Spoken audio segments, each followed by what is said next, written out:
টি-20 আন্তর্জাতিক ক্রিকেটে অবশেষে পূর্ণ সদস্য দেশের বিপক্ষে প্রথম জয় তুলে নিল নেপাল। ১৮০ আন্তর্জাতিক ম্যাচ খেলার পর এই ইতিহাস গড়ল তারা। এর আগে ২০১৪ টি-20 বিশ্বকাপে আফগানিস্তানের বিপক্ষে জিতলেও তখন আফগানিস্তান ছিল সহযোগী সদস্য দেশ। তাই পূর্ণ সদস্যের দল ওয়েস্ট ইন্ডিজের বিপক্ষে এটিই নেপালের প্রথম জয় হিসেবে স্বীকৃত। অন্যদিকে বাংলাদেশের প্রথম বড় অঘটনের কথা মনে করিয়ে দিল এই জয়। আইসিসি টি-20 বিশ্বকাপে নিজেদের প্রথম ম্যাচেই দুইবারের বিশ্ব চ্যাম্পিয়ন ওয়েস্ট ইন্ডিজকে হারিয়েছিল টাইগাররা।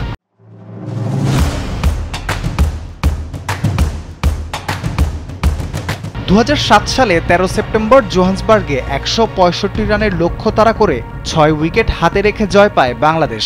মোহাম্মদ আশরাফুলের নেতৃত্বে পাওয়া সেই ঐতিহাসিক সাফল্য ছিল আন্তর্জাতিক টি-20-র মাত্র ২৪তম ম্যাচে।